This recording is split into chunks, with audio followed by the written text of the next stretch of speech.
back to another video. It's Sunday, guys, and you know how Sunday how we do it here. We have live today.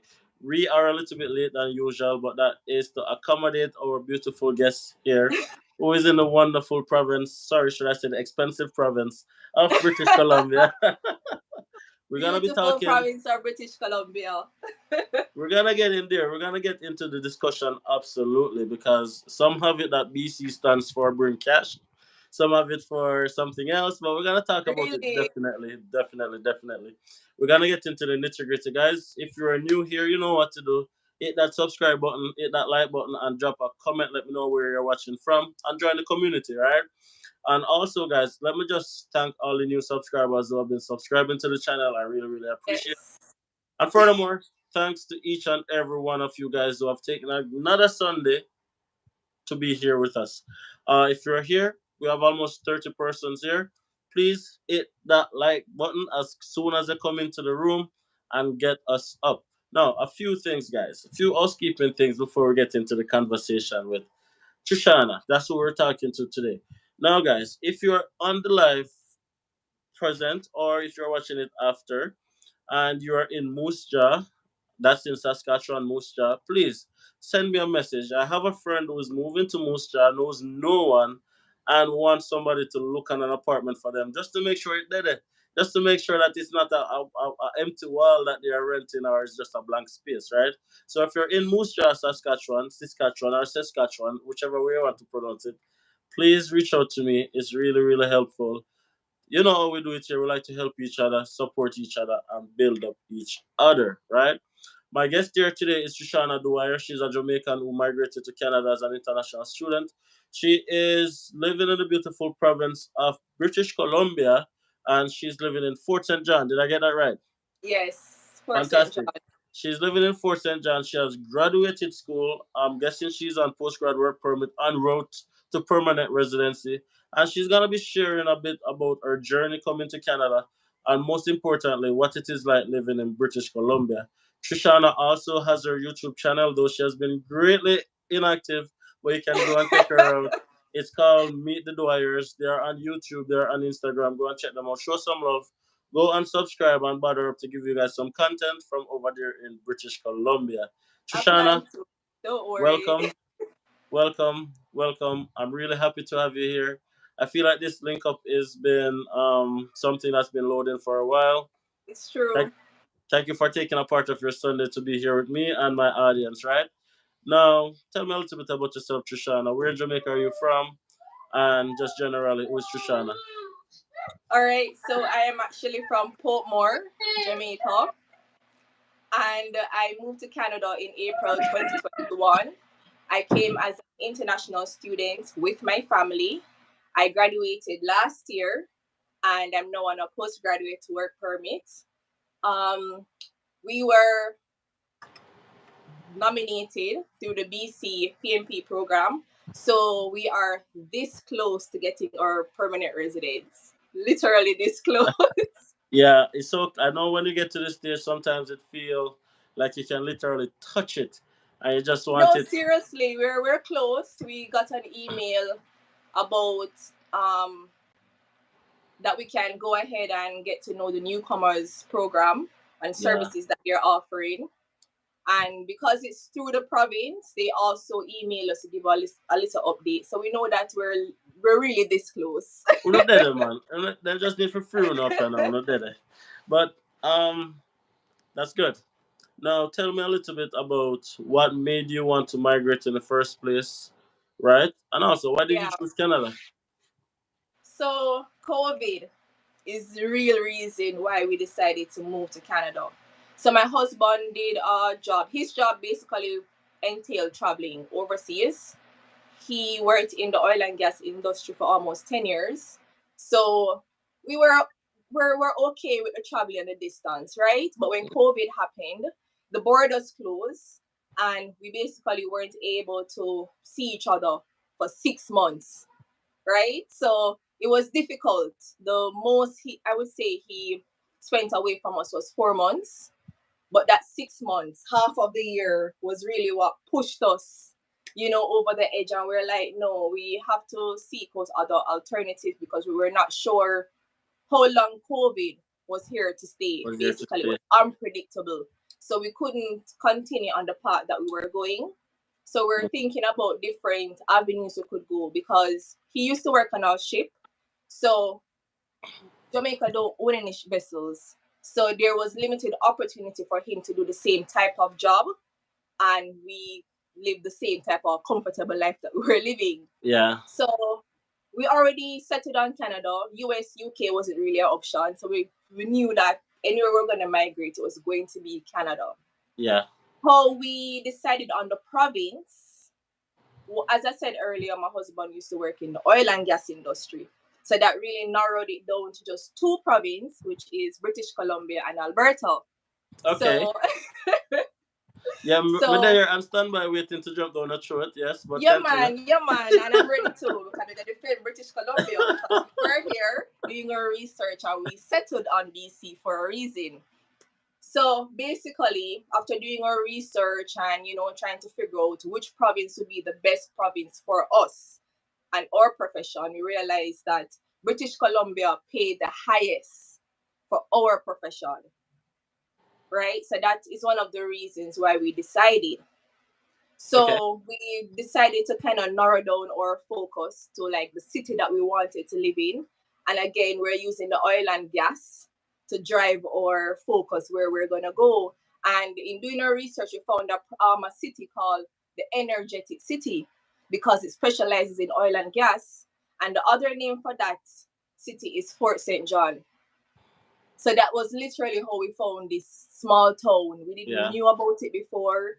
Google is what led us there through doing our research. And we didn't know anybody in Fort St. John. We just decided that we're going, this is the route we're going to take. We already see the jobs that we want. We already see the salary that you're paying. And we're like, yeah, this is the way to go. And we just decided to take the risk and move in faith. And we didn't have any job offer, but we decided that that is where we're gonna go. And I found a school there in Fort St. John called Northern Lights College, and I enrolled.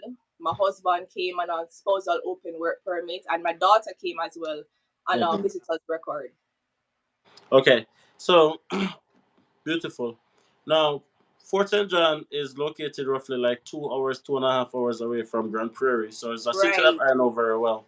I haven't been there, but I know tons of persons who have lived there, move back and forth between Grand Prairie and Fort St. John because it's located pretty much beside each other, right? So the oil and gas is pretty much predominant there in Fort St. John as well. So I do know that very well. Now, first things first, you have decided to make the transition to BC and the fact Yeah. that you've done your research. And that's the first thing that you said, research. And that's key, right? So for Very anyone much. who's in a similar situation thinking where to start, that's where you start by doing the right research.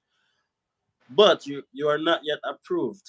Now you have made your application for your study permit. You have gotten your approval. Tell me about that day when you saw that email, that approval. What was that like? Tell me. Tell me. I want to feel that. All right. So I had planned originally to apply together as a family, right? And my husband was away. He was on the ship, as I said. This is during the global pandemic now. We're making these decisions and doing our research while he's on the vessel. Yeah. So I couldn't wait for him to come back because we needed to go to Canada by a certain time. So the program that I was looking at was a business management program. It was a 2-year program. I later decided to switch to a 1 year, but I'll get into that. Yeah. But it was a 2-year program, and I would have started in May of that year, of the following year, 2022. No, sorry, 2021. So basically, I had that deadline working with May Okay. 2021. We are in November 2020.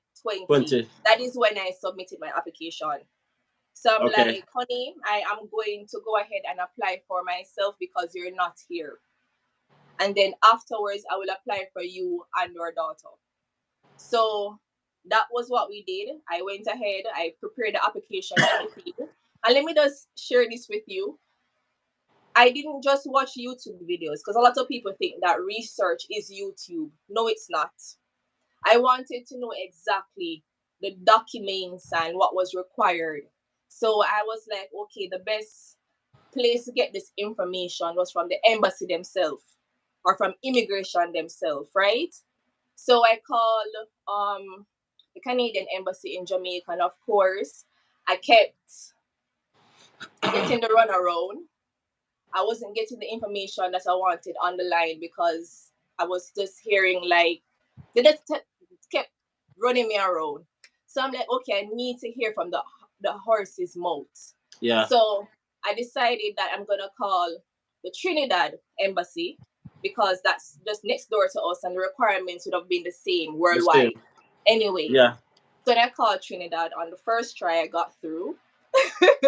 Called the embassy in Trinidad, and I was talking to a representative from the I think it was a visa officer. I'm not sure who I was talking, but I think it was the right person, and they were basically giving me all the information that I needed Yeah. to prepare the documentation, and I was just taking notes, jotting down everything, asking all my questions, and afterwards I felt confident that Big up I the knew Trinis, what big up the I had Trinis in the needed. house.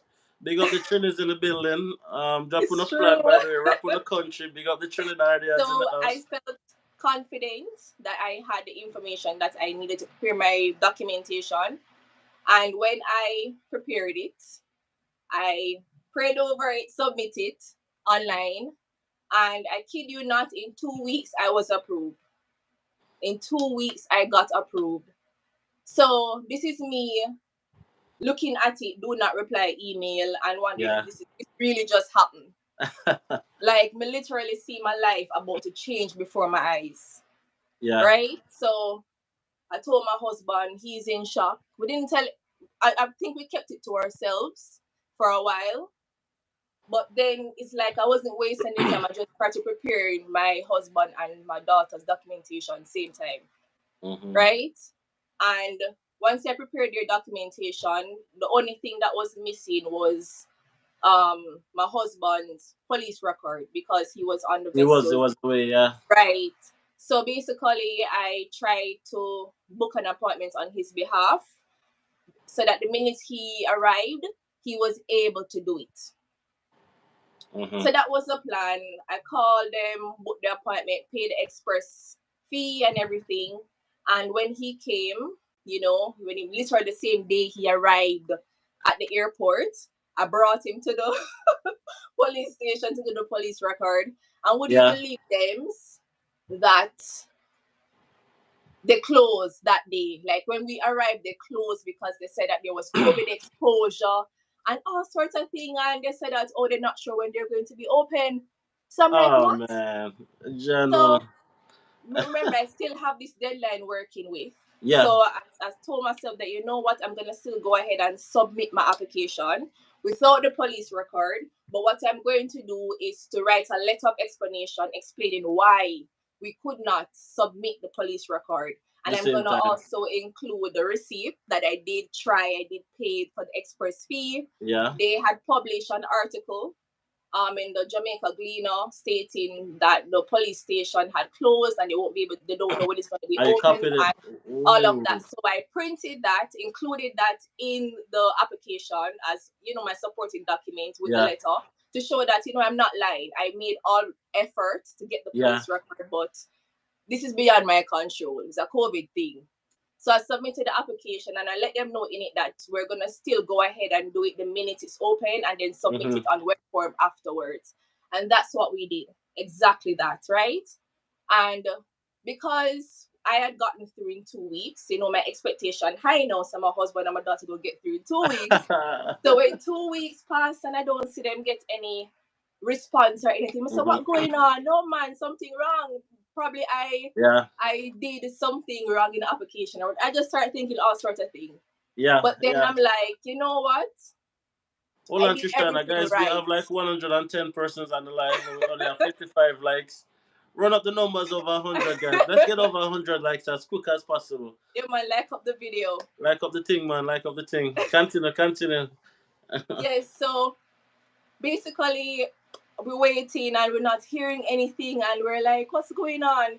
So I decided to do a thing. I wouldn't really recommend everybody to do it, but I was so confident that I dot all I's and cross all my T's because I got information from the horse's mouth. So I was confident about how I prepared the documents, right? Yeah. So basically, I went ahead and purchased all our tickets.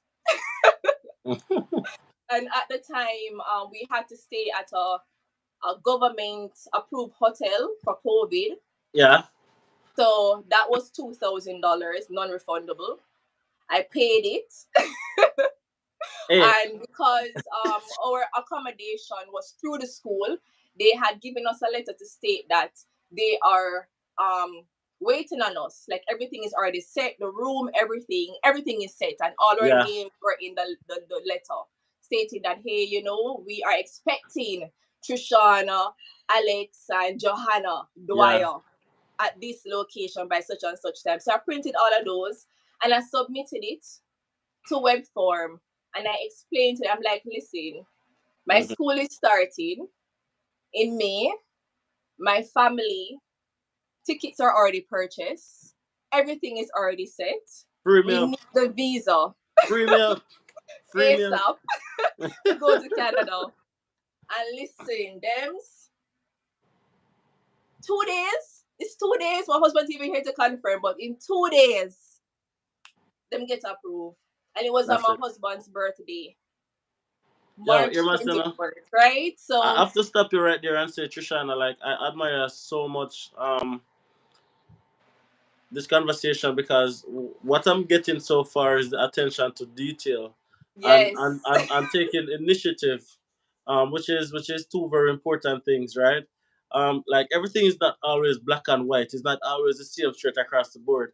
But you will have to just look at your particular situation and exactly. and fit yourself into it. It's Because I true. believe that anybody can fit themselves into It's so true. one of the pathways. So I think that's what I get so far from it. But hold on, I've been ignoring the chat a little bit. Let me just run to the chat a little bit. All right, guys, I've seen all those names. I saw Basil, big up Basil. I saw Don, big up Don. Latisha, Simone, Catherine, Louise. Guys, thank you for being here.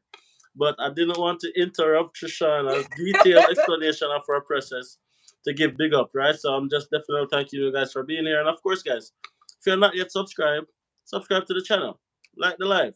Check out Trishana Dwyer's channel as well. She has a YouTube channel.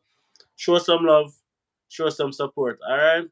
So, Trishana, you pretty much explained the thought process that goes beyond applying for the visitor's visa, not the study visa, why you Yeah. chose to go to Fort St. John, all of those lovely things. Question: did you ever travel before, or was this your first time to Canada?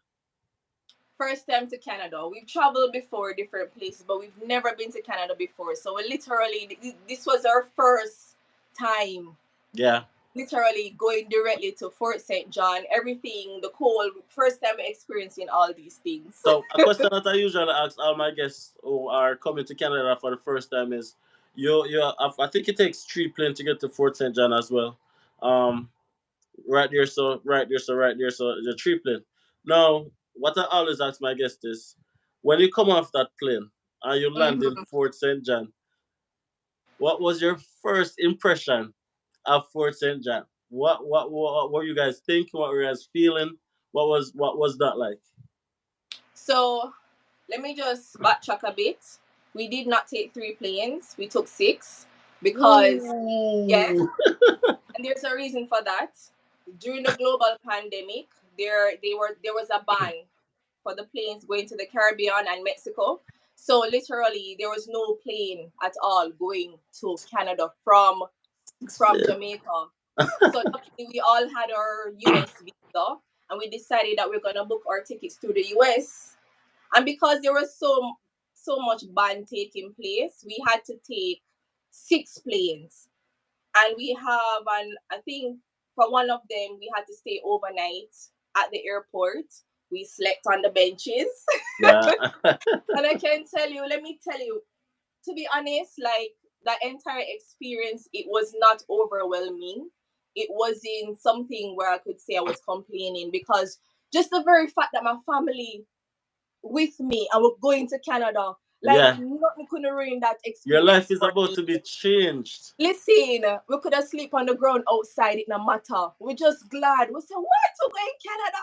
We're just excited. I could have 10 plane, could have 20. We don't care. We're just happy. You understand? So it's Yeah. like, it was just a great feeling. And all right, we reach on the plane. So there's one particular plane to get to Fort St. John. It's a small, very, very small jet.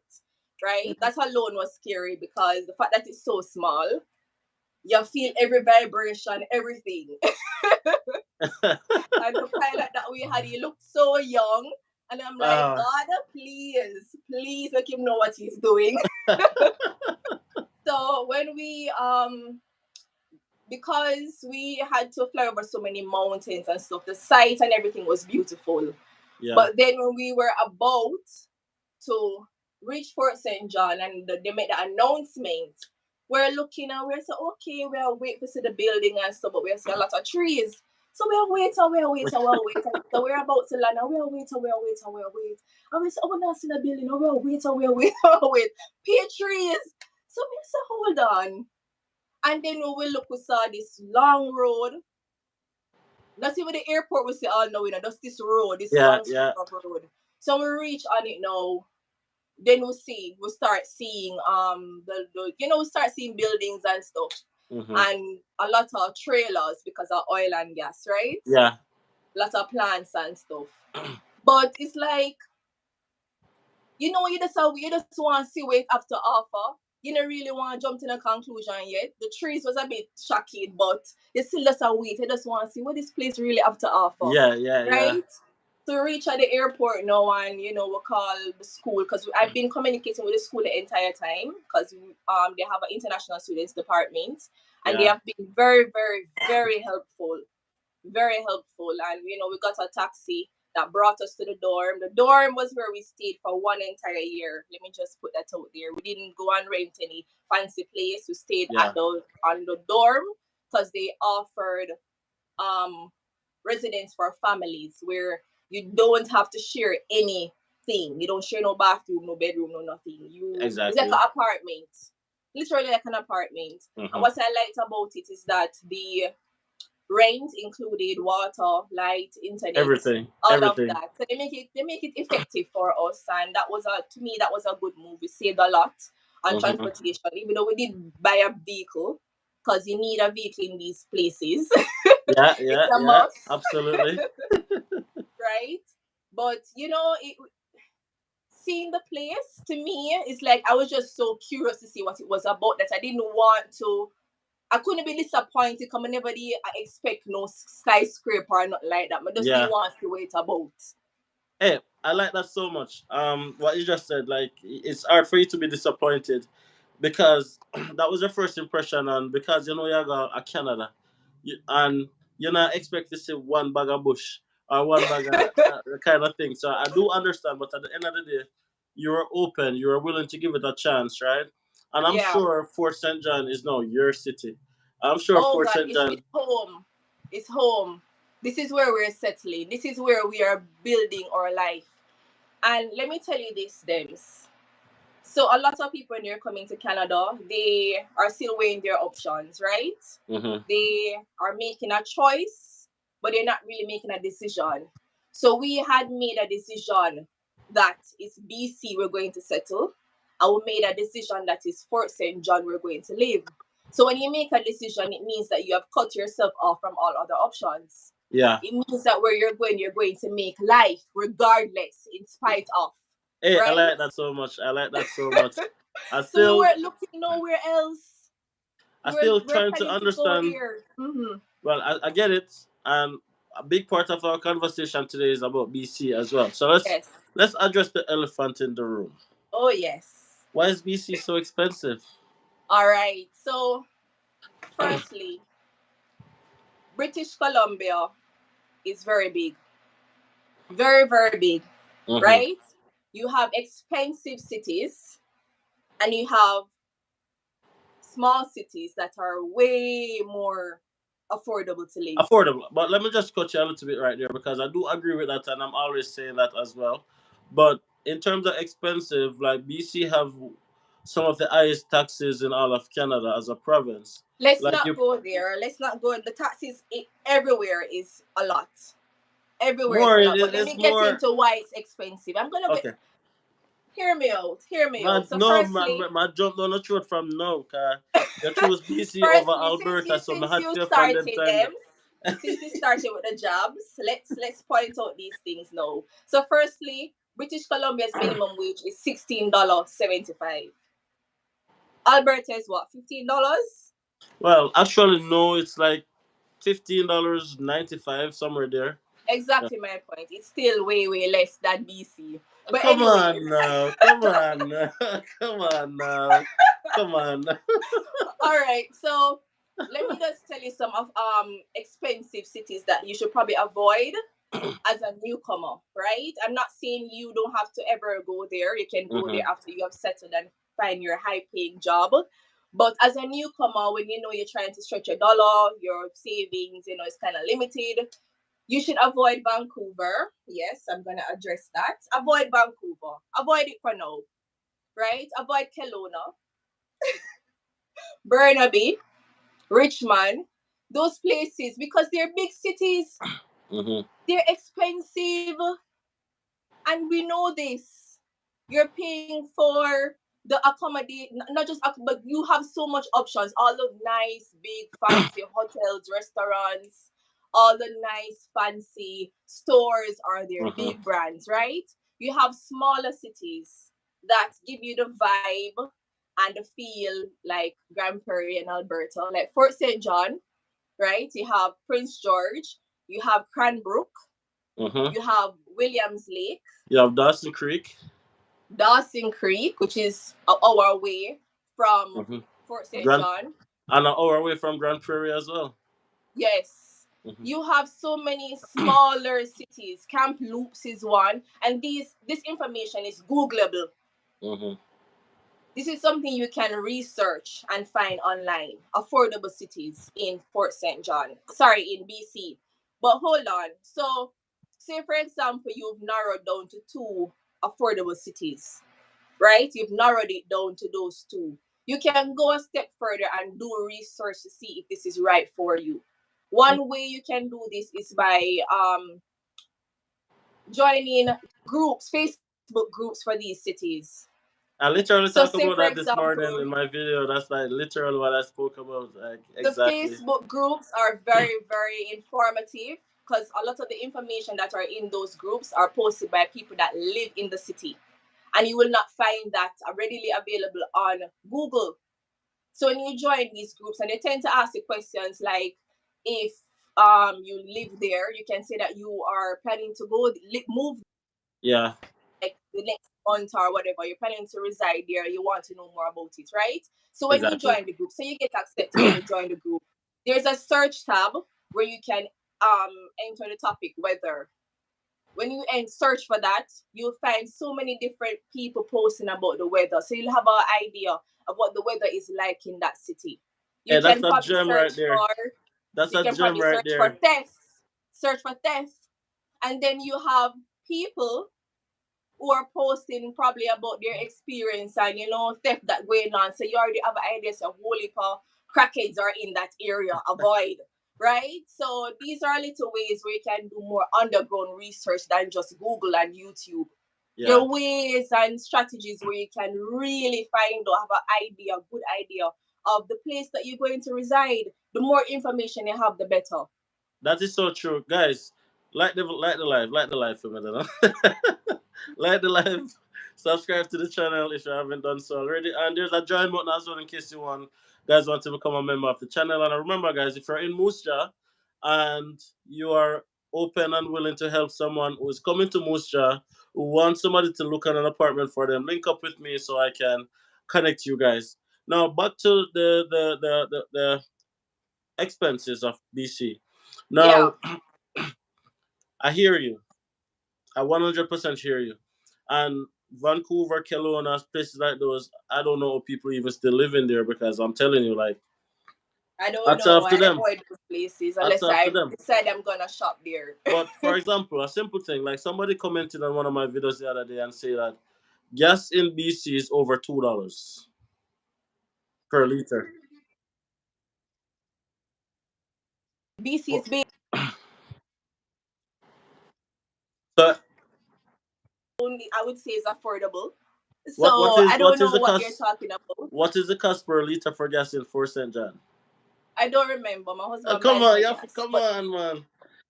I can tell it. All right. affordable. Is it the cost But per liter generally in Alberta is $1.30 but all right, roughly? let me give you some information. All right, so houses in smaller cities are selling for like 350,000, right? Three, you can get a nice duplex or a three-bedroom house for 350,000. The average price range is from 350 to 800,000. Okay, But in and you Alberta, want to. it start to cut you. But in Alberta, you can get the same duplex for 250,000. Okay, all right. Alberta have a half a point there. But what Right? I'm saying, I want people to understand that where you live in BC makes a difference, right? That's what I'm Yeah. trying to get across. So when you see those houses for $2 million in Vancouver, Hmm. okay, then maybe you should leave Vancouver and go somewhere else Yeah. in BC. It doesn't necessarily mean you have to leave all of BC, right? Yeah. And what you find is that in the smaller cities, or for example, where I live, it's in the northern part of BC. So the Yeah. government gives us a northern living allowance. They literally pay us to stay in this cold place because it's gonna be cold. It's cold, like -40, and that's a fact. Yeah. It's cold, right? But So the it's but the about extra give and eleven take. dollars a day, the extra $11 a day and the taxes make a big difference. The another living allowance, right? That's what we get. Like you get the government gives you like $11 per day when you file your taxes to live in these communities. So that's one benefit. But let's talk about rent. What's the average rent in Fort St. John for like a two-bedroom, one-bedroom kind of thing? 1,100 to 3,000. So two-bedroom, two-bathroom, you can get for 1,100, which to Hmm. me is very affordable, I right? think If so you too. want Yeah. a nice house, a full house with a garage and a big backyard, you're gonna pay about 2,500 to 3,000, and I think that's affordable too. Because if you're getting a full house, 5 bedroom, probably basement, everything, then that's a you're not gonna pay that in Vancouver and Richmond. But You're paying true. that But for a one room.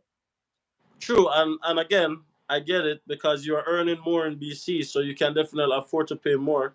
But in Alberta, for example, before I moved to where I'm living right now, I lived in a 5 bedroom, 2 bedroom, 5 bedroom, two-bathroom house, full house.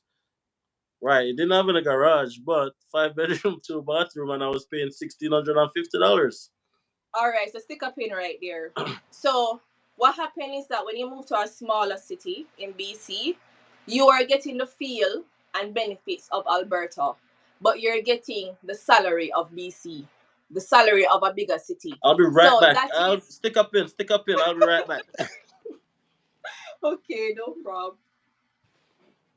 Guys, please do not get so hung up about the expenses of BC. Some places are expensive in BC, some places are not so expensive. So weigh your options, do your research.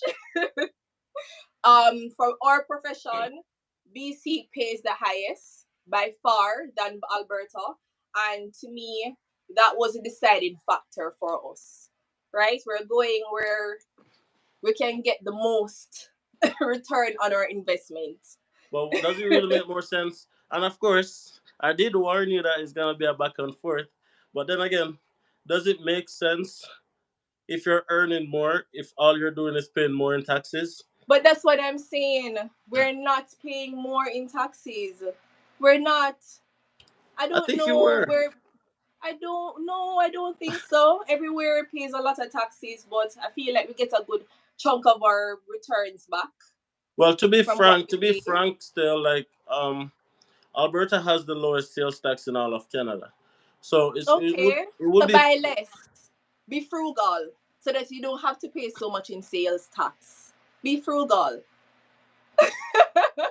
true, but That's in your control.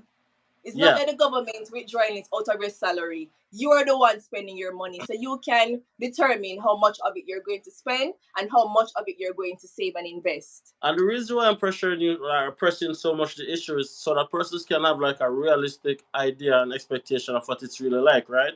Because we hear it all the time. Oh man, BC stands for bring cash. You don't go there if you don't have That's cash. a myth.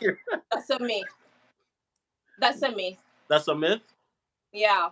Some parts So, of BC is expensive, some is not so expensive. And that is just the truth. And people are easy to believe negative things. hmm We're just naturally, you know, we naturally go towards what's bad and negative. And yeah, I'm here to say it's a myth. it's a myth. But you know what I will say about BC? BC is, if not, definitely one of the most beautiful provinces in Canada. That is true. I I'll, would I'll give you argue guys with you that. on that. I'll definitely give you guys that. But talk a little bit now, Trishana, about childcare. So you came with your daughter. Um, Yeah, at the time, I think she was kindergarten age. yeah, for sure. Now, what was getting adequate childcare? What was that like? Even though I'm not sure if that was relevant because I mean it was in COVID and probably online schooling and stuff like that might have helped. But No, no, no. I went to school in person. I never okay, did online. It was in okay, good. person, and I took the daycare ASAP the minute I arrived. hmm So it was a thing for us. So I called a child development center, I believe, CDC. Yeah. I called them and let them know that I'm a newcomer in Canada and I'm trying to get, a registered daycare for my child. Because I wasn't open to the idea of just letting her, go to somebody's house. I prefer to get a registered daycare. hmm So they basically sent me a list of all the daycares that are registered in my area. And I just hmm went through the list, called each one, and on the list it also told us how many spots they had open. And, hmm told us a little bit more about them, like how long they've been in existence and all of that. And we have the direct contact number. So it was pretty easy getting through to them, And we found one that was walking distance from the dorm. She was expensive, Yeah, I'm gonna get to that. But before very we get to that, guys, we expensive. need 3 more likes to go Mm-hmm. over 100 likes. Just 3 more. So don't be that guy. If you're that guy who didn't like the live, don't be that guy. Just go and hit that like button. Get us over 100, and then we'll be almost satisfied. So it's close to the dorms, expensive. That's where you're at. Yes, so I would say the dorm, when we're at the dorm, we're probably paying about 1,150 for the rent, about that amount. And the daycare at the time was 1,100. So it was pretty much like we're paying our rent twice. But that's what I'm So it was saying. very, Is was that for full time daycare? Like what was the hours? it was from No, like like they probably give you like seven, probably seven. 800 hours for the month. They usually give her like 690 to like 750 hours for the month. Was it similar? Um, honestly, I don't remember, but I just hmm know that we were paying 1,100 every single month. That's what Yeah, I know. That's all I know, right? that's expensive. The It the was, but let me just say that I don't regret spending that money. I don't regret enrolling at that particular daycare because the lady that was in charge, she was Mhm. like, I think some manager at YMCA, and she basically was an expert in her area when it comes to children. Okay, I think it's a Montessori philosophy she used, or I don't remember, but she did everything was outdoor based, okay. especially because of COVID, where kids are locked inside and on the tablets all day. All hmm her teaching, everything, she actually teach them. She teach them Spanish, so it was like a preschool. It Yeah. wasn't she just watching your child and that's it. She taught them, right? So and she operates in small groups. So I think it was Mm-hmm. 100% worth it. It helped my daughter to easily adjust to Canada. So I Mm-hmm. think it was well worth it. But then I applied for my mom to come to Canada. That same year we came. Mm-hmm. And since she arrived, we have not used daycare. Okay. So we pulled her from the daycare. So we saved a ton of money there when But she arrived. would you say that it was as expensive as it was because of the type of daycare, or would there I have think been it was a type of daycare, one so? hundred percent. So in terms of like an average daycare, like not the expensive one, but like a regular daycare, what would you say like the average? Of course, this is just based on your experience. What would you say the average daycare cost would have been like typically? All right, I would say the average would probably be about 800 per month Mm-hmm. on average, right? If you're going with somebody that is not registered, then you can definitely get it for like 500 per Okay. month. But hear me out. Why I suggest going with registered. When you have a registered daycare, they tend to give you a receipt that you can use when you're doing your tax returns. Yeah. Because we claim back so much money from what we paid in daycare because it was a registered daycare. Yeah. Now, were you able to get? Well, obviously you weren't, but are temporary residents able to get childcare subsidy in BC? To your knowledge. So I don't know. I don't think so. I don't believe we are eligible to get it. Okay, so let me just say, put another tick in the Alberta box for me, please. Just draw a column and put a little tick in the Alberta box because yes, guys, in All right, no Alberta, if you problem. land with a study permit or a work permit, you are eligible for childcare subsidy, and it's no more or no less than what a PR or a citizen would get just the same. I know persons land Well, today and enroll next kudos, week, Alberta. and you are able to get it. You're able to get it. So Well, I know we never applied for it. I don't think we applied. No, we didn't apply for it. well, somebody in the I chat don't says think yes, we we were are. eligible. So we have to verify that. But let me just give context as well. Like it depends on where you're at. Now, childcare fees might vary based on the city, just as rental prices. It's the same thing. In Grand Prairie, if you're going to a day home or daycare, prices are typically the same. Can cost anywhere between $700 to like $900 a month. But with childcare subsidy, you can pay as little as $50 per child. Okay. So as for childcare, you're paying like $70 for two kids, full time. All right. So I have something else. I have something else to say.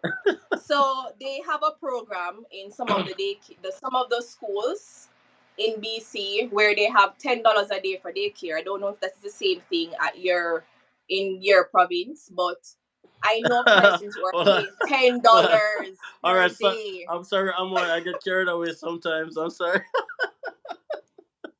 I'm sorry. I'm sorry, Amoy. I'll try not to make it about Alberta. I'm sorry, I get so passionate. You know how it is. But anyways, it's about BC. Before we continue, Trish, I just want to say somebody has clarified that says in BC, residents will get it after 17 months after being there. It comes as a lump sum and then paid monthly thereafter. So I guess after being in the province for at least 17 months, you're eligible for childcare subsidy. So that's a big thing because to pay $1,000 per month is it's very hard. It's exuberant, right? Listen, that was a decision we make, And let me just say that because it was what we had valued at the time. You get what I'm saying? Mm-hmm. Like we just weren't comfortable with the idea of going to an unregistered daycare. Yeah. So we were willing to pay that amount to ensure that if anything should happen, we can sue. Yeah, no, that's fine because this is your child, right? This is a new country Yeah, and all of them stuff there. But anyways, exactly. past the daycare, let's talk about jobs. Now, this is something that a lot of persons would want to know. And again, guys, this is specific to Fort St. John. Province is very big. Each city will have a different everything. Now, you move to BC because of the job availability within your field, within your husband's field Yes. of oil Yeah. and gas. That's why you got there. Now, how easy or hard was it for you to get that first job, or where are you now, or what would you say the job market is like in Fort St. John? All right. So So I have to share this part before I get to that part. Yes. So basically, when we're in Jamaica, we made a conscious decision not to apply for any jobs until we arrive in Canada. Right? I know a lot of people, once they hear that they're gonna get through or they get approved, they start applying for thousands of jobs, right? We decided not to apply for any jobs until we arrive in Canada. When we arrived, we were still in quarantine for probably a week. And during that time, we decided to focus on getting our resume right. So we focused on tweaking the resume so much. And then we narrowed down two companies that we, well, my husband, because we're focusing on my husband right now, because he's the primary person, right? Primary candidate as it relates to how we're going to go about PR. Yeah. So we narrowed it down to about, say, two companies, and then we tweaked the resume based on the keywords in the ads. And we tried to make it in a way where all his experiences on the ship, we tried to figure out how it was transferable to this position that was being advertised, because it's not like we're near the ocean, so there's no vessels here, but his skills are transferable to a heavy duty mechanic. And Mark, your heavy duty mechanic here is probably like saying you're a doctor. It's a big deal in this area.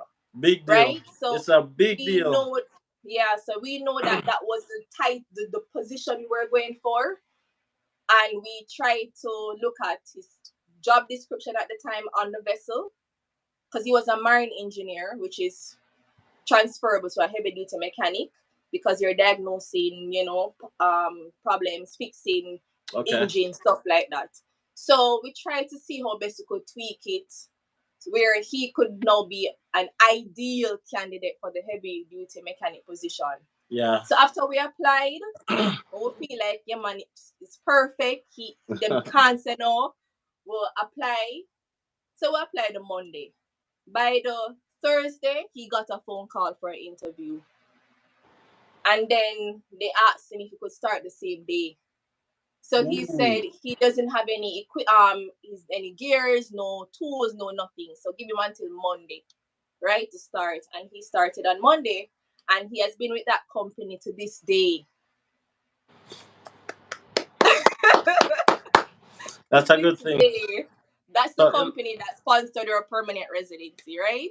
And from the get-go, they knew he openly shared it with them. So we knew from the get-go that they were gonna sponsor us. Yes. That's good.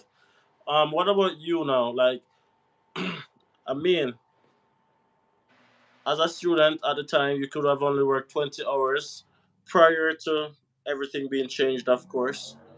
Was it easy to find a part-time job? Did you need to find a part-time job? Did you I have any needed to friends? find a part-time job because we're not leaving no money on the table. After nothing wrong with me, I'm gonna work. All So right. so remember now, I'm the student, right? Yeah. If should fail a course or anything go wrong with school, everybody have to pack up and go back home. So so basically I am choosing my job around that. Yes. I'm choosing my job to ensure that it is in alignment with my class schedule and will not affect school. Which is because right. that is the priority, right? So that is what is really holding us in Canada. Yeah. Exactly. So No, I we get it. really I get it. treated it like it was a priority. Like couldn't afford to fail no courses. Like you know what I mean? So when we left quarantine, here all this happened now. Oh, when we left quarantine, the first place we decided to go was TELUS to get our SIM cards. And Marky, remember, so we done fix up a resume and everything during the quarantine period. So we already have a resume prep already. Yeah. So when I reached TELUS now, I was talking to the rep, and everybody when we meet me, they say, "Oh, I'm from Jamaica. We're new to Canada," and Yeah. so people are already intrigued, they're already curious, want to learn more, want to know more about you, because we're like the minority as Black people, so they're already curious. So make it work them way. Exactly. So the lady that was dealing with me for the SIM card, she basically asked me if I found a job already, being that, we're new to Canada. Yeah. So I said, no, I haven't found a job yet. She said, I have a friend who is a manager for Dollar Tree, and I could let him interview you. So I was thinking, I'm like, okay, no problem. She said, have your resume? I said, yes, I do have my resume. So I gave it to her. He called me. We literally just have a conversation. It wasn't like an interview. And I started. I never really think about like the fact that the job was just being offered to me. I took it because I'm like, oh, at least I don't have to be depleting my savings. But in the back of my head, I knew that that was just my foot in. It's gonna serve a purpose. So when I started Dollar Tree, basically I was like a sales associate there. I decided to stay there for 2 months because you could only work 30 hours at the time. They've changed it now, but you could only work 30 hours per week. And how they structured the hours, because my boss, he was also a former international student of my same school, so he understood it. He understood everything, which really helped. So he kind of ensured that my hours and everything, in alignment and stuff. So when I was working there, I decided that, you know what, I am going to ensure that this experience helped me to get to where I really want to be. So remember now, most people are asking for Canadian work experience. Mm-hmm. My field is not sales. My field is logistics and supply chain management, purchasing, right? Mm-hmm. So I did so well in my role that my boss could easily vouch for me anywhere else I was applying to. So the minute summer came and I could get a different job, I applied for another job and he could vouch for me. So I could easily get another job. Mm-hmm. So how I got this other job now, hear me out, how I got this other job is that I was planning to apply to a company, like I think it was an airport I was planning to apply to. Just for the summer. Yeah. Come here, look at it as summer job now, right? So I applied to the airport and I use Indeed. The good thing about Indeed is that you're able to see how many applicants or how many people applying for the same job you're applying for. Yeah. So when I was about to submit my application to the airport, I realized that is about 18, probably 15 people applying for this role. But then there was another role at another company that like hundreds of people were applying to. So I'm like, hold on, something wrong. Where everybody applied to this company. I remember this is a small town. I don't know the culture of it, know everything about it. So I'm like, you know what? I'm gonna follow the crowd in this case and apply for this company, because I'm like, if everybody around on this place, there must be a reason why. There must be a reason. So I sent my application there and they called me. And so when I went there, I realized that they were very flexible. They were open 7 days per week. And I'm like, oh my gosh, that's awesome. Because that means that they would work with my schedule. Exactly. Right? And it was also in sales. And I eventually left the Dollar Tree job and went to work at this company. And this company that I went to work in sales. After being there for 10 months, I was offered the role of purchasing manager. And that is where I currently am at now. So hey, listen, that's a big deal, man. Like, listen, like like your story in general, it just shows everything is always in perfect alignment, because everything just comes exactly as though it should, and that's all about timing, right? And everything is it's always more than timing, but I'm gonna get into that and tell you why that happened. Yeah, you can go right ahead. now. Go. All right. Okay. Cool. So I did use some strategies to help me. I did use some strategies, and I used 3 strategies to be precise. So one is that I created a vision board before coming to Canada. A lot of people probably don't believe in vision board, and that's okay, you don't have to. But what you need to understand is that your goals and your dreams are in your heart. And you need a visual representation of it. You need to see it in front of you to remind you remind you of what you're doing and why you're doing it. I'm really coming to realize that the only thing that's difference between us is because you choose BC. But other than that, everything else is good. Continue. Number two. And I'm gonna continue to choose BC because that is the province to be. But anyways, so you need to have a visual representation of your Mm-hmm. dreams. It doesn't have to be on a board. It can be on an app. You have vision boards app that you can walk around with and look at when you need to look at it. What I did was to print it on a paper, and persons who went to school with me probably saw me walking around with a folder everywhere I was going. A folder.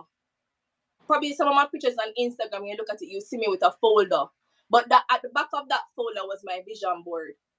And even when I'm in class and the work getting difficult, I would turn to it to remind myself why I'm putting myself through this trial and tribulation. Mm-hmm. Mm-hmm. Right? So you need to have that visual representation of what you're working towards. And I'm not just talking about graduation as the end goal. I'm talking about PR. I'm talking about your career. I'm talking about all you're coming to Canada to accomplish on that vision board. Right? And that has truly helped me. It has truly helped me to see it. Because when you see it, it's as though you already see yourself accomplishing in this thing. My second strategy is that I came with the mindset that I cannot fail. Hey. Hey, what's up, blank? Boom, boom, boom. Boom. Listen, Hey. if you come with the mindset that you can't fail, you're unstoppable. And let me break it down for you why you can't fail. Because you see, a lot of people define failure and success differently than I do. Failure to me means that you give up. You've lost enthusiasm about your goals and your dreams. Success means going from failure to failure without losing enthusiasm about your goals and your dreams. So if you cannot fail, it means that you will not give up. You have already made a decision that you are not going to lose enthusiasm Guys, about smash a your like on the goals live. and your Smash a like on the dreams. live. Yo, smash a like on the live. And go and check out Meet the Dwyer and pressure if we do some of these contents over fair platform. Can listen, Trishana, continue. So basically, you're coming with the mindset, right? You're coming with the mindset that you've already decided that you're not going to give up. You already made that decision that you're not going to give up before you even reach on the plane. So even when you get setbacks don't mean failure. Setback is just what it is. It's just a little setback. But if you keep trying, if you keep going after your dream, you must get it. There's no way you can lose. You can't fail. So my third strategy that I use, my third strategy is a formula. It's a formula. And it's a formula for success in Canada. So it's mindset plus skill set plus your toolkit is going to equal to your success in Canada. Mindset plus skill set plus your toolkit is going to equal to your success in Canada. So mindset, let's break it down. So the word mindset means that you have already decided on the outcome that you want to have. The word set means say done set. You don't decide. So even if you came with a negative mindset, you don't decide on the outcome you're gonna have. If you came with a positive mindset, you don't decide on the outcome you're gonna have. Hey, we feel like we're bust a dance. You man tell me, man. Hey, I feel like we're And bust a you see the dance. outcome that you know you're going to have, it means that your action is going to be in alignment with that outcome. Everything you do is going to propel you towards that outcome. So that's mindset. It's a skill set, it's a knowledge, and the experience that you are bringing with you from your country. You already have it.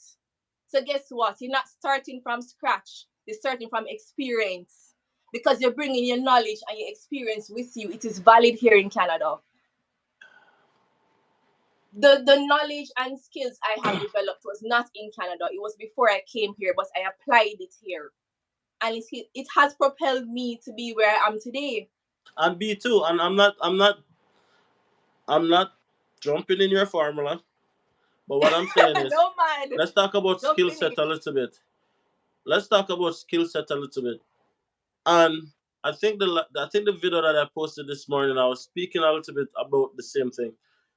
Your experience that you have gained, it's valid, and Yes. there's a lot of transferable skills that is Oh still yes. used. And what a lot of newcomers to Canada do is to don't play their experience, don't play their knowledge, don't play their know it all. In other words, hype yourself up. Of I can course. do this. Like when I was back in Jamaica, for example, this was what I do. This is what I developed. This was what I learned, and I Of believe, course. and I strongly believe that what my experiences as what I've experienced over the period of my working career is very relevant here. Hype yourself up. Talk the Definitely. truth. Don't play yourself ever. Don't do that, And and it's a little transferable. more on skill sets. I will share this too. After I finished my Mm-hmm. program at Northern Lights College, I went ahead and became a certified purchaser in Canada. Right? So even if you are lacking the required skill set for the career that you want, you can go and do online courses. You can do short courses and become certified in your area so that people see you as an expert in your field. I already know that I'm an expert in my field in Jamaica, but you're in Canada. They have their own, measuring stick that they use. So getting a certification here solidify my expertise, right? And lastly, the last part of the formula is the toolkit.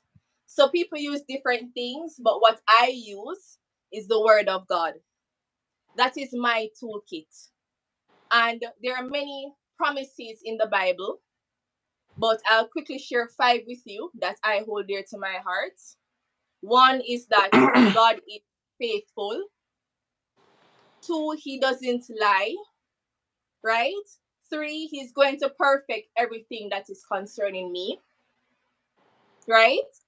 And 4, in his word, he said that he is going to he's going to have a plan to prosper me and not to harm me, right? And 5, he's going to protect me. Everything that he's doing, he's going to ensure it comes to pass and he's going to protect me. So when I'm moving, all that I'm doing, even when I'm sharing, a lot of people, they're afraid to share because they're fearful that people are going to harm them or ruin them plans. Come on. Come on. If a God give it to you, nobody can do nothing about it. It don't come to pass already. It don't happen already. It's just timing for it to manifest before everybody's eyes. But it's already happened already in the spiritual realm. Nobody can change it. Nobody can stop that. You get what I'm saying? And that toolkit that I have, the word of God, Jeremiah 29 verse 11. For I know the plans that I have for you, plans to prosper you, not to harm you. Let me tell you something. I hold that dear to my heart.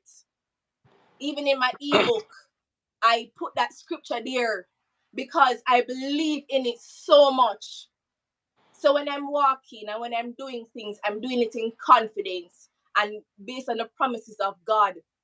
Because me know if a God give it to me and lead me here, if I him start it, him I go finish it. I know that and I have confidence in his word. So when I'm walking and I'm talking and the things that I'm doing, I'm gonna move differently because my confidence that come from what me see in front of me comes from God. So even when people making videos about people leaving Canada, that not have nothing to do with me, cause God sent me here. That not apply to me. That not have nothing to do with me. I just them send me, I just send me I stay. You don't have nothing to do with me neither, sister. I don't know about that. I don't even look at I that. don't know Can't about that. relate. Sorry, can't relate. I've had a great experience being here, and this is where I'm staying. Hey, listen, So, I Shana, go ahead. Shana, listen. you have said so many things, and listen, I don't want you to take it. I don't want the persons watching this live to take it for granted what you have said, because everything that you said is 100% true. And for most persons who I know, it's the same, right? Yeah. Now you mentioned something, and I was gonna actually do a video about it over the weekend, but I changed my mind. And the video is why are persons leaving Canada? A lot of persons are doing this video, and they're saying that persons are leaving Canada because they are disappointed and this and that, and I'm like, listen, this is the best decision that I have made in my life, because Listen. ultimately, ultimately, my life has transformed since moving to Canada. And I'm not even talking about like social media wise. I'm talking more like actual peace of mind, quality of life, growth, projection, career, so many things that, It's to be true. frank, I love my country, Jamaica, but I would not have been in the same place. That's just the truth. It's true. It's true. And It's just the truth. And it all depends. It all comes down back to that first part of your formula, mindset. Coming with the right mindset and knowing what it is that you want and why you are doing it. Unless you have the right mindset, you're already defeated. That's just the truth. True. Because It's Canada is not true. easy. It's Yeah. not. It's not easy. But you have If to have a made up mind. This is what you want. if you're looking for easy, don't come to Canada. Do not come to Canada. If your goal is to find something easy, Canada is not for you. It's not easy. But what you said is it's continuing even after all the All those disappointment, setbacks. all the Keep going. setback, all the rejection, all the disappointments is to keep going. That is the part. That is the Don't part. give up. Don't give up. Don't lose enthusiasm about your goals and your dreams. They're Mm-mm. valid. Mm-mm. And I say it, I sum it up perfectly in my own way. I say it's 95% mindset and 5% financial. That's what migrating is. It's Like, true. you can come with as much money as you want. You might still fail if you don't have the right mindset. It's true. And It's you can true. come with $0 in your account with the right mindset and you make it. That's what it is. That's what it is. That's what it is. That's Now, what it comes down to. I really like that you kind of like took the conversation to that part. Um, because real and truly, I believe that somebody needs to hear that, right? Now, simple question. Yes or no? Have you regretted moving to Canada? Listen, it was the best decision I have ever made, not just for me, but for my entire family. The best decision I have ever made. And I say that without, like unreservedly. It is the best decision I have ever made. Career wise, financial wise, spiritual wise. And my mom, as I said before, my mom is here with me. My mom came this in December 2021. She has been here since. She has never left. She has been here legally. I understand. and and let me tell you, having my mom here has I have been to read this so comment. I good. have to read this comment because it's one of the Andersons channel members. I have to read it. It says, "Well said. You have to have the right mindset in everything you do, and that's a fact." Thank you, Mel 454X, for becoming a member of the channel. I really appreciate you. Mom is here. She's legal here. Big up, mommy. And my, Big up, my, my mommy. mommy worked so hard in Jamaica, worked so hard, and I couldn't wait for the day where she could have resigned and come here. And I can take care of mommy and mommy all right. Listen, best decision. No regrets. Best decision I've ever made. And I'm sounding like an echo in today's live, guys. But yes, it's the best decision. And and and I got so, I wouldn't say offended, but disappointed when I saw a video that a Nigerian did, and he's saying that, oh, Canada is not what people making it out to be. Oh, people is not telling you the truth about Canada.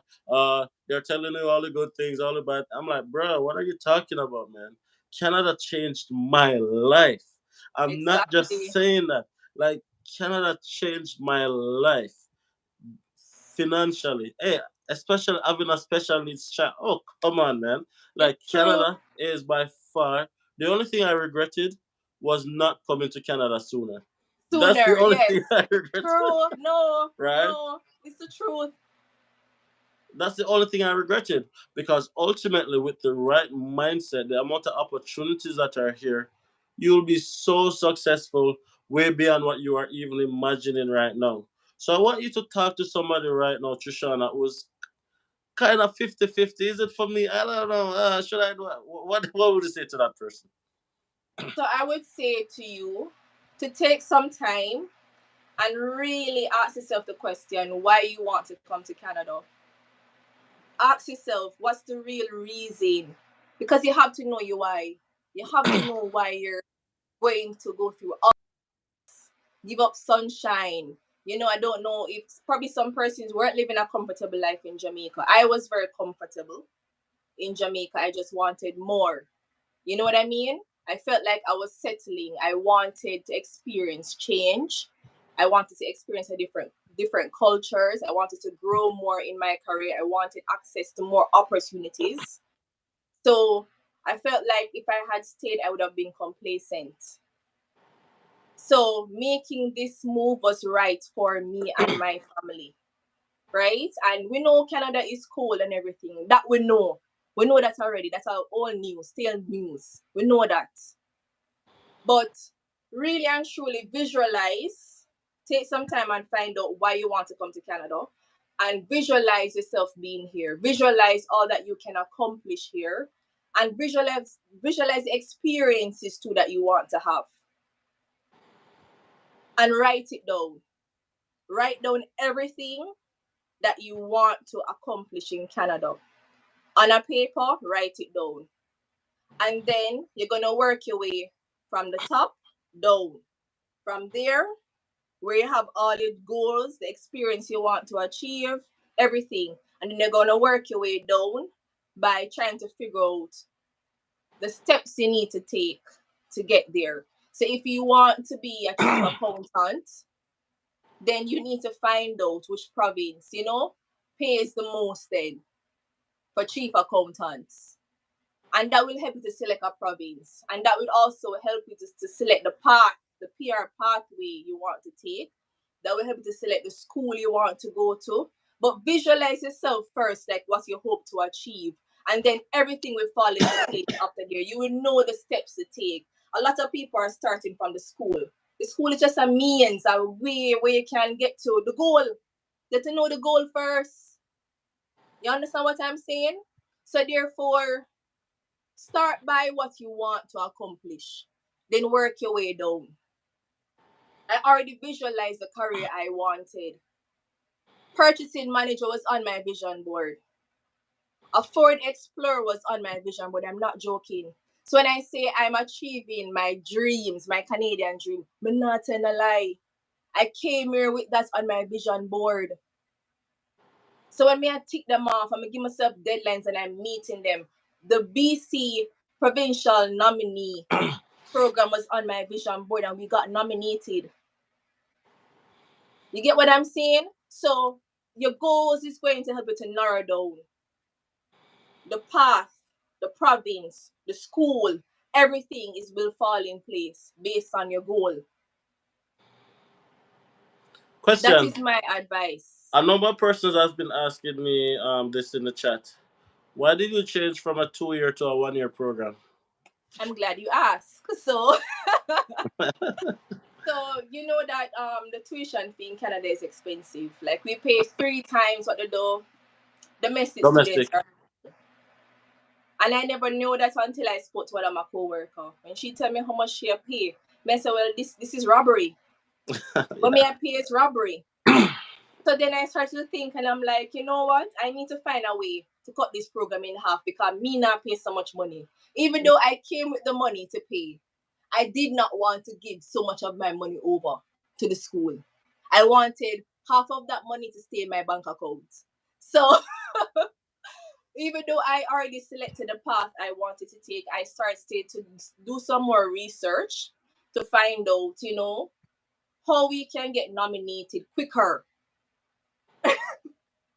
So when I started to look at the different options and the skill workers option for the BCPMP, I see that my husband was a prime candidate. So it required us to do self-pick early get a Yeah. request assessment early, have the money for Mm-hmm. medical, everything.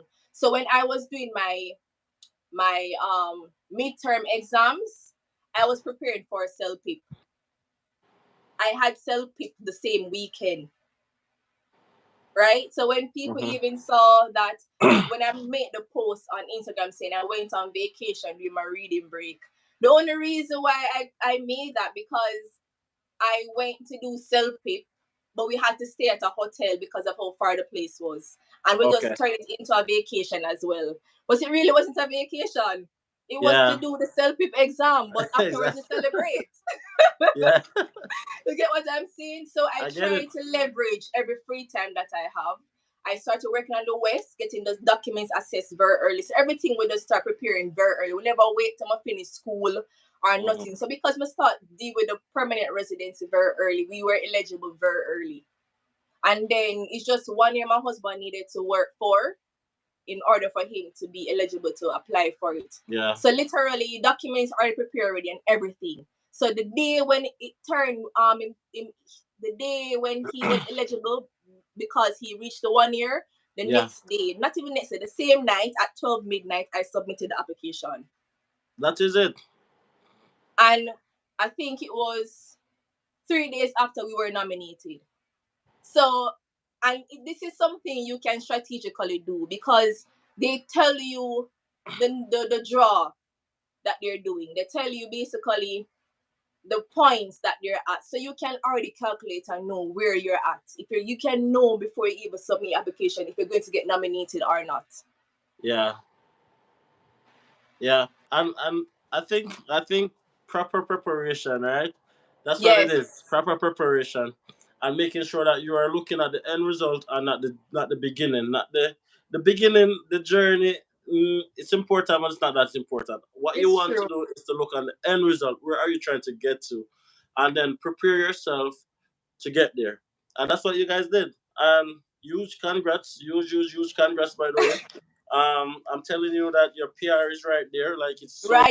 Right there, It's then. there, and you guys deserve it, man. Like making the sacrifice, and I say it all the time, making the sacrifice to come to Canada. That's what it is, a huge sacrifice that usually pays off for more persons than not because it gives us an opportunity, right? Like legit, like yo, Ford Explorer, like come on now, could you drive that in Jamaica? Come on No now, like sir, yeah, that's no what sir. like, stuff like that, right? And like just keep doing what you're doing. You guys are doing fantastically well. You guys Thank are still relatively new. You're still integrating. we've been here 2 years and 3 months to be exact. So we're still Exactly. newcomers in Canada. So you have not reached your full potential as yet. It simply means that your best is still yet to come. And you know what? What you are thinking is your potential, it's like your reality is way above that. It's It's like so true. far above that that It's when you get true. there, you're gonna look back and laugh and say, "That's just that want." You understand what I mean? That's why I stay flexible with what the plans and visions God have for me. We Yeah, limit God, right? We limit God by saying this is what we want, and God wants to give us greater and better than that. This is that why is even though true. you make your plans, stay flexible. Because God may just spin it around and give you something way better. Because let me tell you this, on my vision board, I had a particular company I wanted to work for, and I was planning to apply for a purchasing agent role and work my way up. Mm-hmm. Because I over delivered in my previous role at my current company, my boss did not want me to leave. So he Mm-hmm. created this role for me because he wanted me to stay. He literally asked me the question, what are your plans after graduation? And I told him, I had a plan. Remember the my That's it. vision board. So I'm gonna tell him I will be going to this company to work in this role. And he said, why not stay here and be a purchasing manager? We can negotiate salary. And that's what we did. And I never thought I would become a purchasing manager so quickly. That was my goal, yes. But I had it in my mind that I'm going to work my way up. And I was okay with that. But God just spin it. Just like that, right? Blow my mind. Um, and guys, you have two persons on the live right now who is pretty much sharing the same story. Because myself, I've been in Canada now, like another month and a half from now, would make it 4 years. And what I've managed to accomplish in 4 years is far above what I thought would have been possible in such short space of time. Like I've oh my gosh, listen, like I've been in positions, in senior positions in banks that hiring, firing, training, stuff like that is my responsibility. Senior positions, come on now. Like these are things that if we were still in Jamaica, man, like listen, Come like on. yeah, listen, like We know but this. I think a big part of it has to do with where we decided to live also. And Yeah. that's why I'm a big advocate for at least starting out in a smaller city. And then you can always matriculate into that big city, Myself too, yes. right? You can Agree. always go to the big city afterwards, but like the growth that's possible in a small town is not always possible in a big city.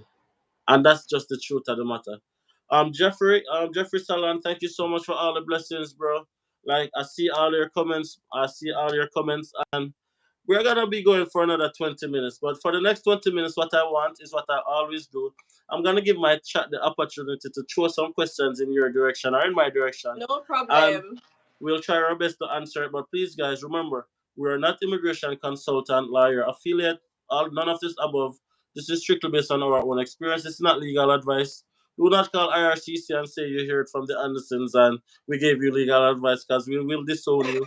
We will say we didn't say it because this is not legal advice. This is just our experience, right? But go ahead, guys. Throw some questions in the chat if you want Trishana to answer it. And if you want me to answer it, you can let me know as well. And before we leave, Trishana has a project that she's working on. I'm gonna give her a couple of minutes to share a bit about that as well before we leave. And also check her out on YouTube and Instagram. It's Meet the Dwyers, all right? Anyways, throw some questions in the chat. Big up all the persons who are here, by the way. We have 163 persons on the live. Hit that like button, guys. Hit that like button. Hit that like button. Subscribe if you haven't subscribed already. And you know what? Just drop some congrats in the chat as well while you're popping in your questions so that you can make Trishana know that you're proud of her, right? You're proud of her family. So don't hesitate to do that, guys. So, before I even get into the project dems, for persons who don't know, I did create an ebook, the Student Pathway Guide to Canada.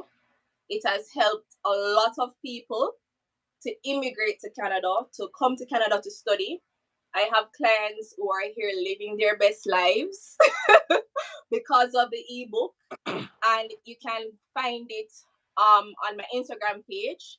The link is in my bio at Meet the Dwyers for the Instagram page if you don't know. But I registered a company. It's called the Student Pathway to Canada. Well, Yes. we still come to that, Trishana. Trishana, you jumped the gun, man. What? You still come to that, So man. that's what I'm going to get into the project. So the project basically is that I created a website. That's what we talk about. Them are. Yeah, no, but I want to take some questions first because I wanted to end with Oh, that. okay. Go ahead. Go Yeah, ahead. yeah, yeah, yeah. So somebody's asking you, what is the weather like in Fort St. John? Very cold. Very, very cold. We see minus 40, as I was saying earlier, 20 to 30% of the time. So it's cold, guys. It's very unpredictable. The weather is always a topic of conversation here because it's Yeah. just always changing. It can be foggy today, sunny by the afternoon, and then snowing by the night. Like it's just that unpredictable. You just It sounds never like you know. live in Grand Prairie because it's the same here. Yeah, you don't really know how to dress because you wear something that makes you warm in the morning because it's cold and by the afternoon it's hot. Mm-hmm. So it's just unpredictable. Anybody I who got, lives there can tell you. But it's I got another generally good cold. question. I got another good Hold question. on. It We says, experience winter 8 months out of the year. Something to note. So we uh, experience long winters. Yeah. it sounds like Fort St. John and Grand Prairie is like literally cousins because it's the same thing here. Probably because we're located pretty close to each other. Pretty But close. That is true. Yeah. somebody wants to know, Trish, would you recommend your school to others? What did you like most about it? My school was like, I had a very good experience. I would just say that when I just started, I was the only black student on my campus. Something to note. Yeah. And I'm the only black person at my company too. So that's just to give you an idea that we are the minority in this town. And not everybody is okay with that. I am okay with it. I have no issues. I don't really see Mm-hmm. color. Like I will Yeah, be at work and everybody just like, to me, the more you talk to people, the more you realize we're so similar. We're not like we're so similar. Some of us have similar backgrounds. So it's like you yeah. stop seeing color. Like, you know what I mean? It's just I know like somebody exactly. who have different eye color. You don't take that into consideration when you talk to the person or them hair color. You know, take them because somebody into consideration you're talking to people. So it's the same thing for skin color for me. Me That deal is with so you true. based on you, who you are as a person. As an You get what I'm individual. saying? So I mean that because probably my mindset, my perspective on life, I don't mind standing out. I like standing out. You get what I mean? I don't I know mind. exactly what you mean. So So I someone is don't mind being also the only black person in my class. I'm okay with that. I like the attention. People have questions, I gladly answer them. And what you find is that in my tone, what you find, I am probably most people that I meet, I am probably the only black person they've interacted with on a personal level. hmm So I try to be a true representation of our ethnicity because good what looking the out. media portrays is not always good. So you have hmm to kind of dismantle that prejudice that they have engraved in them, without whether them know it or not. hmm You get what I mean? So they may not Unconscious know that. bias. Yeah, they may not know that black people are so educated or so articulate, or you know what I mean. So be a true Mhm. representation of our people, so that Okay, their mindset can change when they meet other black people. that's a good way to look at it. This question is a bit self-explanatory, and I know the answer, but I'm gonna allow you to answer it. Yeah, Did your mom come as on a visitor's visa? she did, and I extend it after every 6 months. So when we get PR, she will get the super visa until we till she is eligible for PR. hmm But yeah, so I think we've extended it 3 times, and she has been approved every single time we submit her application. So Yeah, Canada is once you're that's what I find. Once you're in Canada already, Canada is very lenient to keep you yeah, here. The it's very like I'm not even joking. I know somebody on study permit for 10 years. what? Yes. I know somebody who's on study permit for 10 years because they keep changing courses, keep extending, keep extending. So once you're here, Canada is very lenient. And then Um our jobs, my job, my husband's job is very demanding, and I let it be known that. Can I share that story to them before you take yeah, another yeah, question? How I even got my absolutely. mother here? So basically, because of COVID, the daycares are very strict when it comes to any cold-like symptoms. Kids are gonna get the cold, them are gonna get the flu, Yeah. especially because the weather keep changing, and then we weren't accustomed to this weather either. So my daughter kept getting the cold, and every time she sneezed, I kid you not, they called me to come and pick up my child. I remember I have school, and I remember one day I missed my exam, and the teacher told me that, oh, you can't do it over. That's that. Your grade will be prorated. So luckily, my coursework grades were very, very good, because that is how Yeah. I was able to pass the course. Because otherwise, I would have failed. But that like was a red flag to me. I'm like, what if that wasn't the case? I would have failed the course. Mm-hmm. So out of frustration, I literally went back to IRCC website, start digging, researching, trying to figure out if there was anything on it that could let my mother be eligible to come here and assist with our daughter. And I found a program that they had, reunification of family members, and parents were included on it. And I literally print like so many different pages off of IRCC. I was just Mm-hmm. going through everything, highlighting what applied to us. And once I Yeah. found that reunification of family members, and I say parents, I said, this is my key. This is how I'm going to get her here. Yeah, yeah. And then, I look up all the documents and everything and applied for her. And I applied for her in, was it October? No, I don't no November. I applied, was it I don't remember, but her application took 1 month to be approved. 1 month. But in it I explained everything. In the application I explained that I'm missing classes, and my daughter is, her daycare is very strict on that. So I included supporting documents, right? I included leaving or receipt from the pharmacy, everything as evidence. I included even the contract I signed with the daycare and highlight the part where she said that any flu-like symptom, you have to pick the child up, everything. And I let them know that, listen, I am here as a student. I want to study, but because of the COVID restrictions and all of that, I'm not able to do so because, Adequately, adequately, because of the all of them have in place and the strictness of just even a little cold. So I'm missing classes and I need my mother to be here to offer support to my child.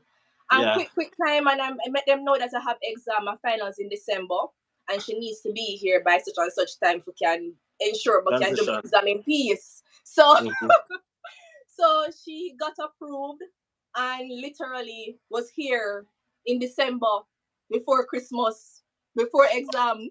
How did mommy take to her first winter? Like, what was that experience like for her? She came in winter. Winter was wintering.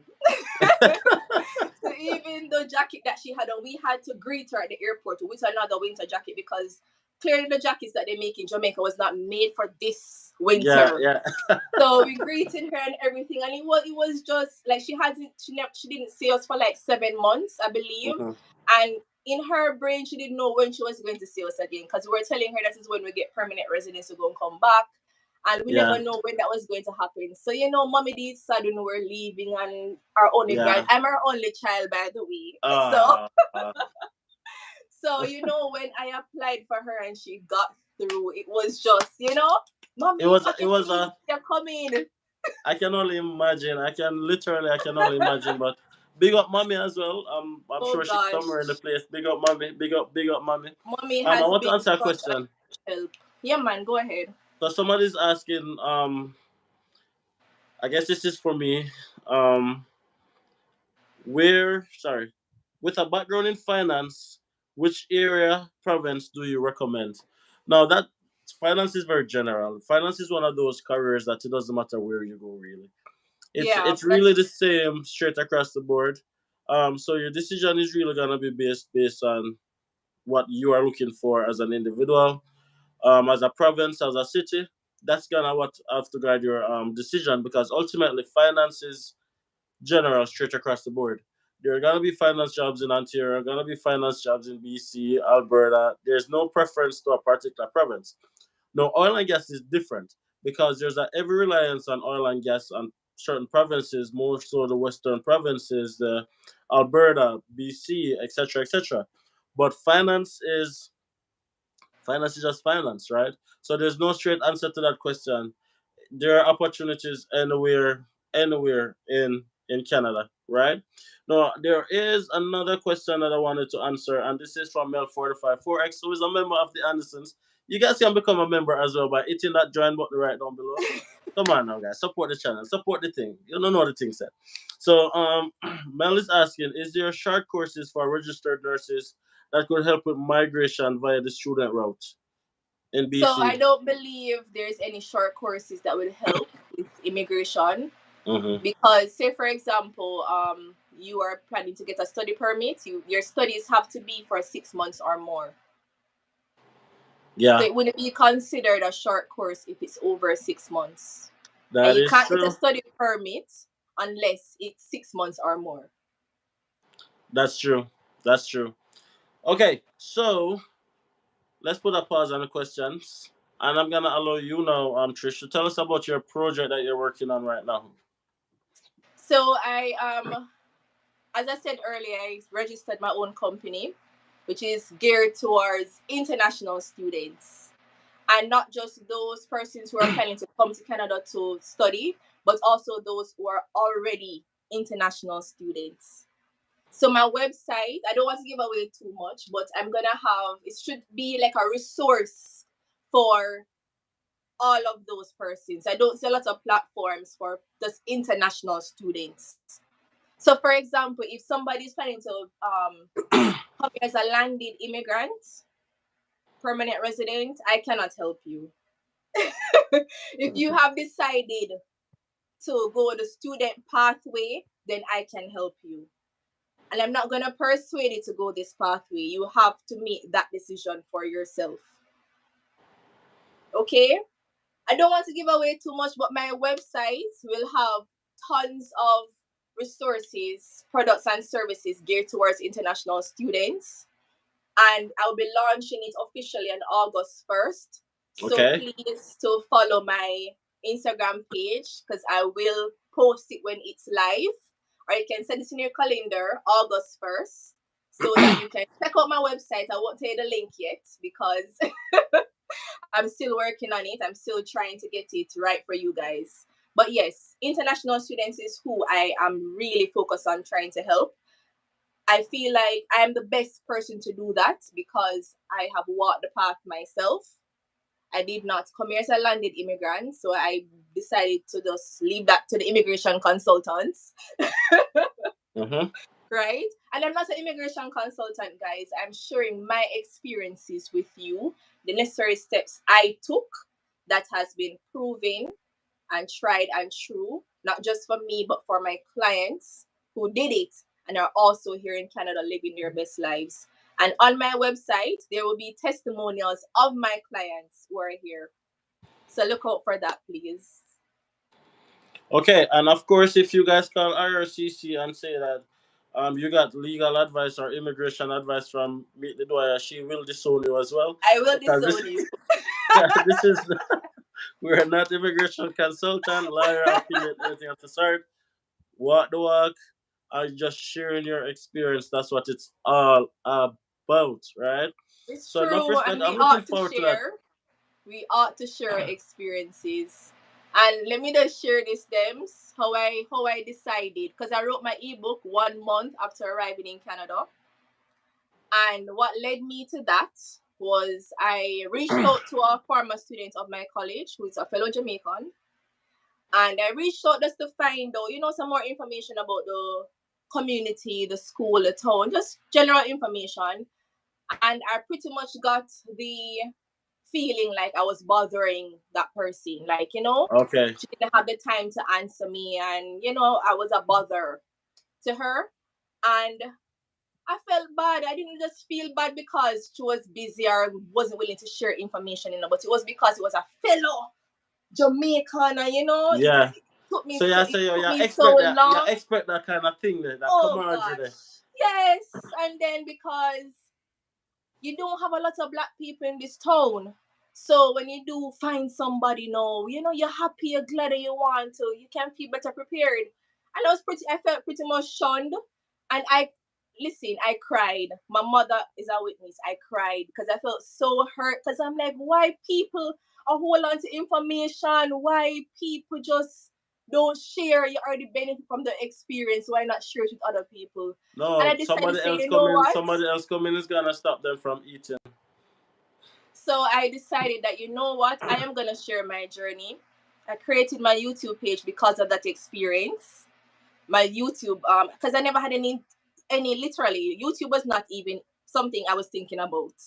But I Mhm. decided I wanted to share my experience. I wanted other people to have access to the information and that did because I realized some consultants are telling students that you have to leave your family behind and come by yourself. And I'm like, no, no, no, no, no, no, no, no, Right? no. Not no gossa. So Not no gossa. therefore, my ebook is geared towards people who want to bring their family with them. Mm-hmm. And most of my clients, 80% of them are people who are here with their family. So it's proven, tried and true. Proven. It's proven, guys. So check it out. Check it out because if you want to know a road you have never traveled before, the best way to do it is to ask for the travel the road already. That's It's what it's true. And all about. Persons who reach out to me on Instagram, I always try. Nobody can say they reach out to me and I don't respond to them. Nobody can say that because I know it takes courage to ask. I was there. Yes. It takes courage to ask. And so when persons reach out to me, I always try to give them Mm-hmm. information or to point them to somebody who can provide more Who information. can, as best as possible. And that is one of the reasons why I'm so passionate about even YouTube as well, because I remember when I was making this journey as well, like it's almost like there's nobody you can call. Like you call It's somebody true. or and you'll be like, hey, so a little question kind of thing, and everybody's like, ush ush, like, no man, just check it out right there, someone, or just go look right there, so, and when I go look, it's like not giving you the answer that you want or It's true. whatever, Your and words be lost. you just want a one-on-one kind of like, yo, all that work, like what going right there, so. And I couldn't get that, and that is why I decided to even do YouTube as well, so that I could share my journey for two reasons: to share as much as possible my own experience, and two, for sure people say, yo, regular people can migrate too, Regular like people, regular regular Deglo. It's people, true. It's true. regular people. For Before, real, like I Dems. had a I'm go proud ahead, of can go you. ahead. We're gonna further. I am proud of you, Dems. I'm glad you decided to do this and have this platform for other people. Because I remember when I was doing it, I could not find information that readily available that what is geared towards our not just our ethnicity, but from Mm-hmm. the Caribbean. You all is the Caribbean people making these videos. I don't know, but so I'm very proud of you. Keep doing what you're doing. You're doing fantastic. Thank you. I appreciate it. I really appreciate it.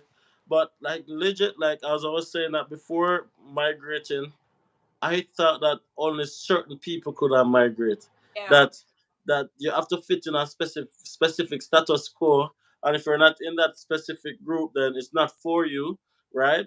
But we are here as living testament to everybody that is here right now that there is a pathway for you, it's and I true. would just like to say that now, regardless of where you are in your life, what you have accomplished, what your experiences are, what your skills are, there is a pathway for you. There's many, many, many different ways that you can migrate. We don't know all. We can't Yeah, speak about all. We can only talk about what we have experienced, right?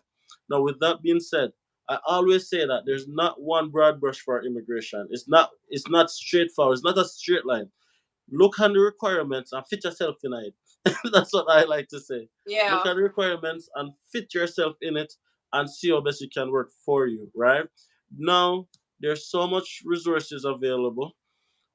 See, Trish is launching another resource that you guys can benefit from.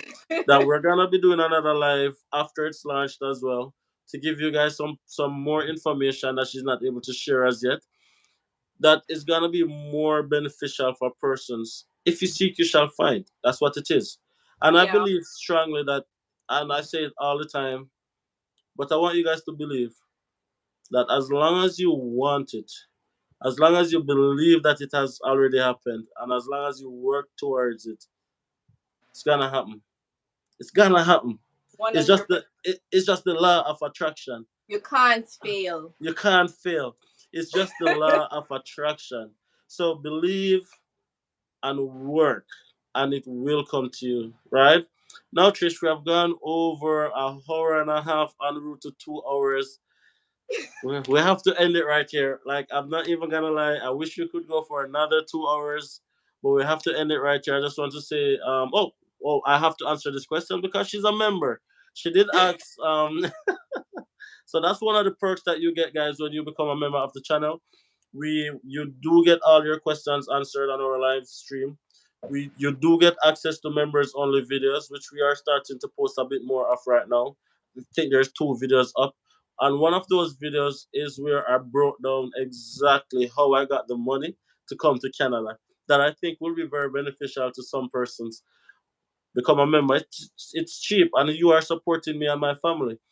So subscribe if you're not yet subscribed, guys. Check out Meet the Dwyers, fantastic channel, and also on Instagram as well. Follow the Andersons Original and follow Meet the Dwyers, right? Special like if you haven't liked the video already. Now to answer the question, Mel45 4X was asking, what school would she would we recommend that she could go in BC, and what program she could do? as a registered nurse. Now, in order to answer that question, Mel, I'm going to be very honest. I'm not very savvy as to the nursing field in BC. But what I would suggest that you could do is call the schools before applying and find out what programs are offered for registered nurses and how can that contribute to your permanent residency. Now, a lot of these colleges they have international student liaison persons and they are very open. They're very flexible and they understand the mission, quote unquote. They Yeah. understand that you're coming to school to become a permanent resident. So they're gonna give you the information that's gonna be beneficial to you. So I'm saying that contact the schools, do your research as Trish suggested, and narrow down your search based The on goals. goals, and then make a decision from there. Right? That's all I have to say for tonight live. Other than to check out all the links in the description, book a time, check out on Instagram. You'll know the thing set, and I'll leave the final word for my guest as usual. Again, guys, I'm just gonna repeat the mindset that you should have coming here is that you should come here knowing that you can't fail. Decide on the outcome that you want to have. You can't fail if you don't give up. Sometimes along the way when people are here, they lose their enthusiasm because they don't get the job that they want, or it's taking too long for them to get certain things that they want, and they lose their enthusiasm. Try not to do that. Keep trying and try to tap into technology too to help you, because people are using resumes, right? They're using artificial intelligence to write their resumes. So you're competing with computer basically. So you have to think outside of the box. You have to network. You have to keep abreast of what's happening. Evolve as things evolve. You can't just come here and do all the same things you were doing back home. Moving to Canada means that you're gonna have to grow. You're gonna have to push yourself and challenge yourself to grow because you're in a first world country now. So you're not just competing with 14 parishes, you're competing with the entire Canada, right? So it means that you have to bring your A game and have confidence in your abilities that you will do well here.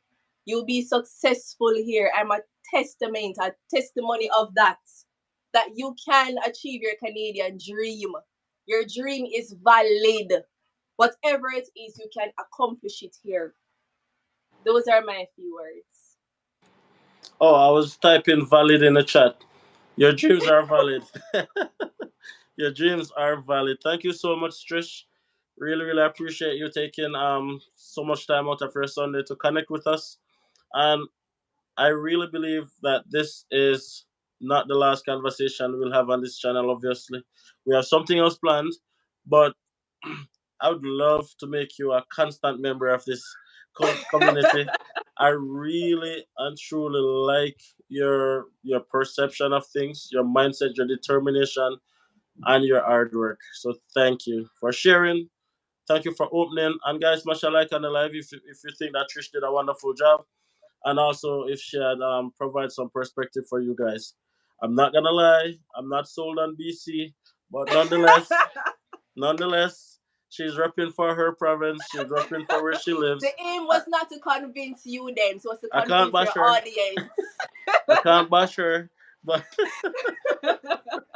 but at the end of the day, it doesn't matter where you go in Canada, you will be successful. That's just the truth. Absolutely. Keep that mindset Absolutely. and go for it. Big up yourself, Trish. See you guys later more, alright?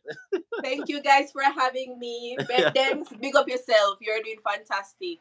Thank you so Appreciate much. it. Bye, guys. Bye.